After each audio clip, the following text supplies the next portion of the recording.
Welcome back to Next Level Rides. In today's episode, I'm going to show you one thing that I think is extremely important if your BMW has the 6 HP or the 8 HP transmission. Now what we're going to do is we're going to be working on our 2011 335, oh, it's not 335, X5 35D. So we're working on the diesel today. The odometer is showing somewhere up and around, I think, 455,000 kilometers. And I don't know if the transmission fluid has ever been done. And to rule out some rumors and whatever it is not lifetime fluid. It's for the lifetime of essentially your warranty. So ZF recommends changing it at 120,000 kilometers. I'm hoping it's been done at least twice in that time, but we're gonna find out as soon as I crack that drain plug and the fluid comes out. It's gonna smell awful. So long story short, what we're gonna be doing is we're gonna be using some of this good stuff. So it's the Liqui-Moly ATF Top Tech 1800. So I have to dig a bunch of these out. Typically, for the process, what I end up doing is we make sure that the fill plug is cracked open or loose, because the last thing you want is to drain the fluid and surprise, you can't put any back in. So make sure that's loose. Drain the fluid out of the vehicle, and you're typically going to use between 4.5 liters. So I'm going to dig 5 out. So obviously with all the dust on there, it's been some time since I've actually purchased these and done the service. But for this service, we're not going to change a filter. So when you don't know, or if it's been a little while since there's been a service done, the filter is fine. The theory behind this is the capacity with the torque converter and everything on a brand new transmission is about 10 liters roughly. So what this is gonna do, it's gonna drain almost half of it. You're gonna put good fluid in, and you're not going to shock the transmission into having brand new fluid or doing a flush. The last thing we need is something to go wrong, a seal to freak out with the increase in pressure and cause a leak, internal issues, and so forth. The diesel ones are pretty strong, so I'm pretty confident this isn't gonna hurt anything, even if it has never been done. But where that ATF is gonna have some decent viscosity, if this hasn't been done in a long time, it's gonna be like water. We have noticed there are a couple of little shifting quirks that it does, especially when cold. Kind of likes to slam into third gear, and I know it tends to be abrupt, but it's not as nice as it would like to be, or as I would like it to be. So we're gonna see what the fluid looks like when it comes out, and then we're gonna start filling it back up. For this type of service, depending on how much you drive the vehicle, I'd recommend maybe every 80 to 100,000 kilometers in the least. But the reason I'm doing this half service, we'll call it, is because I don't know the last time, if ever, the fluid was changed. So a drain and fill essentially, or the half service, will be draining what's in the pan, refilling what's in the pan, going through the bleed procedure, not to freak out the transmission, and then next time, I don't know, maybe 40,000 kilometers, then I'll change the filter, and then we'll do the full service. So the tools we're gonna need, I get this big old syringe because it makes it a little bit easier. And I think the only other thing that we're gonna need is just some Allen keys. So you can easily do this at home if you can get the X5 off the ground high enough. So what we're gonna start with is pumping the jam. Uh-oh. Okay, it looks like we're missing a jack pad. Okay, I'll get my universal jack pad. What we're aiming to do is get the X5 as level as we can. Maybe this side up a hair. Sorry, Wall. Okay, because I'm gonna need both hands, I'm gonna throw the tools that we need underneath the X5, and I'll kind of set you guys up in a static shot, and you can suffer with me. Every time I do this, or a coolant flush, I get oil down my forearm and in my armpit. Don't know why, don't ask, I hate it. Let's see if it three-peats this month. Whee! Whoa! This is a bit sketchy, I need jack stands. I'm sure if I got seriously crushed by a vehicle, it would go viral. However, I would like to continue making videos.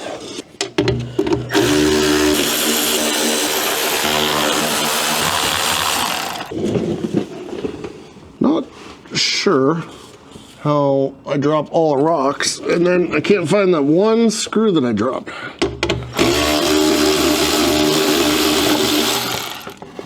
All right, I guess I'll find it when I get a flat tire. Where is it? Oh, weird. It's on the opposite side on a diesel. All right, so you guys are sitting on the driver's side over there. There's the pan, and here is the fill plug. So we're gonna loosen this one off to see if we can first loosen it off and then fill the vehicle. I believe the fill plug is gonna be the smaller of the two, so it's probably gonna be an 8 mil, and by 8 mil Allen. Oh, frick. Let's see if I can help persuade it. Oh! So that's good. I'm curious if it's tight for one of two reasons. One, somebody's been in here before, or two, somebody has never been in here. So let's crack the drain, which is gonna be the 10 mil right here, and see. Yeah, it's a ZF pan. You know what? It might be a good sign, because the BMW one usually has a yellow label on it. So here's hoping that it was done at least twice. So what I try to do is right in the hex, I push with my left hand as I loosen with the right, and as soon as you feel it skip a thread, you know that it's ready to come out. And here. Oh my God!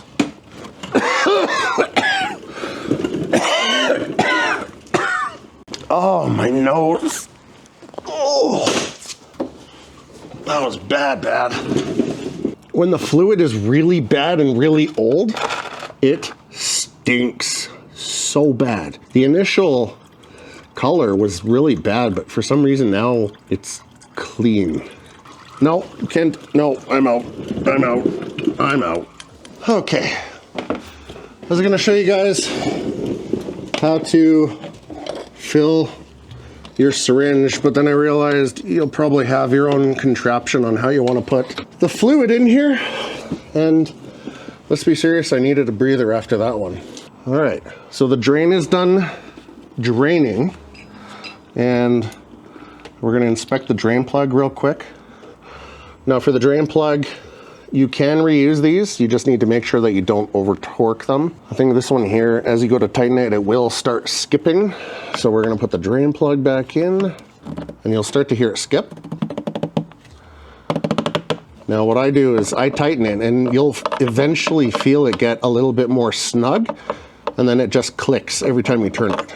At that point, you're pretty much done.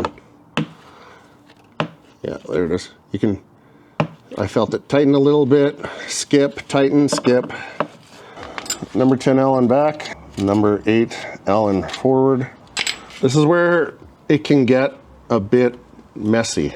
So we're gonna position the pan just underneath the fill plug. That looks pretty good. And just close enough that I have enough room to do the squeezy squirt thing. So we don't expect any fluid to come out with the plug. It's missing the O-ring. That's probably why it was super tight. All right, now that we got an O-ring on it, I just put a random Viton O-ring on. We're gonna start with the initial fill of the transmission. So this here is just a Mastercraft, whatever brand name syringe of some flavor. Make sure that the hose goes in the hole far enough so you don't splash against the little, kind of has like an arm or a post on there. So you want to make sure that it goes in. So this will be a bit of a pain. I'm gonna hold it and I need to use my knee, but you got the idea. Now don't go too fast. It'll spill all over the place. So just take your time. I think the initial fill will usually take two and a bit. Yeah, see that little drip that's just missing the bucket.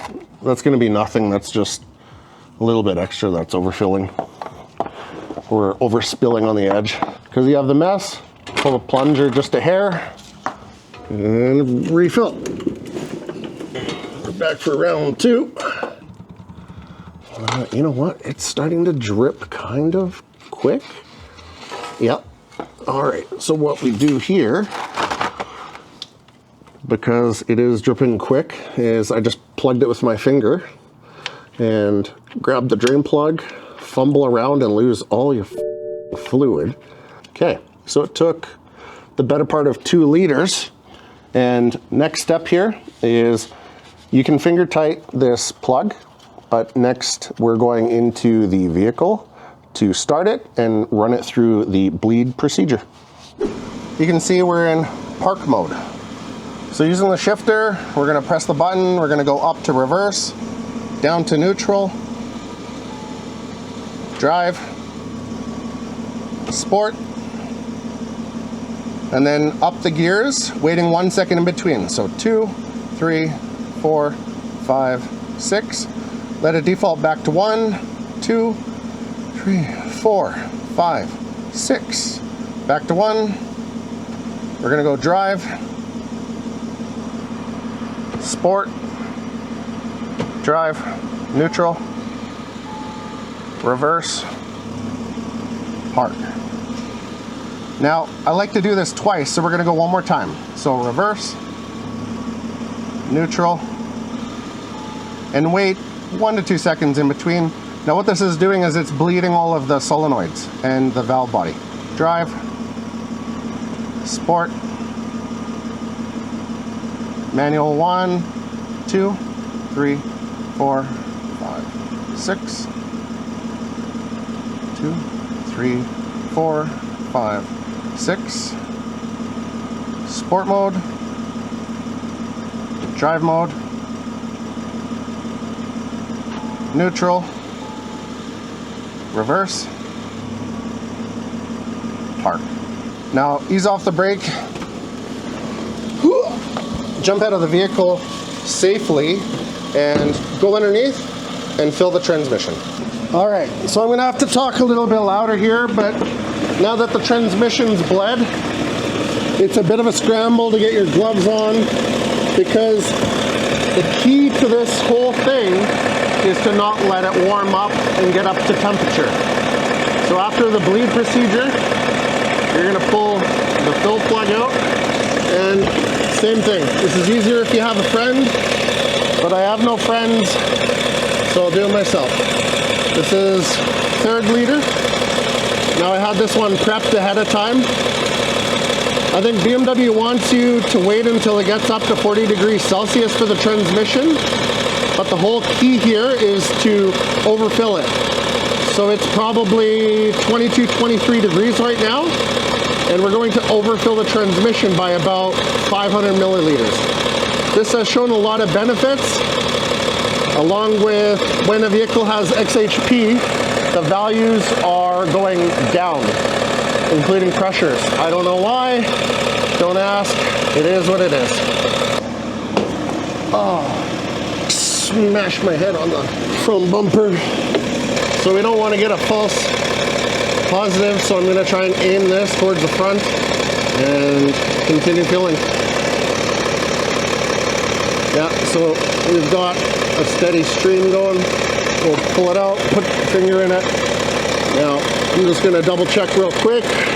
Yeah, pouring out pretty good. So a little bit too much. So we're going to wait until the stream goes a little bit slower. And right there. Grab your number 8 Allen, snug her up, and then we can shut the car off. And don't over torque this. So after you're done everything, just throw the skid plate back on and you're good to go. A couple of things to touch point on regarding overfilling of the transmission is, one, I've noticed with XHP, the adaptation values do adjust and go down, which is good, both for the pressure and the clutches. What that correlates to, I don't know. It works for me, so use it at your will. I'm not responsible if you blow your shit, but for me, I'll do it on every 6 and 8 HP that I use. The other option, or the other thing is, don't change the filter. You're changing half the fluid, maybe a third the fluid, so you're not shocking the transmission, and overfilling it does have some advantages. For whatever reason, in the past it drives better, shifts better, so why wouldn't you do it? I'm not gonna sit there, let it warm up. Just start the vehicle, run it through its bleed procedure, fill it until you have a steady stream, and you're done. In my case, I'm gonna be doing an oil change, but otherwise, lower your car, drop it, take it for a rip, you're good to go. As always, feel free to like and subscribe. Let me know down in the comments what you think of this. Have you done it? Are you going to do it? Did you not do it? I'd be curious to hear from you guys. See you guys in the next one. Good car. Not sure how I made that big of a mess, but good car. Bad mechanic.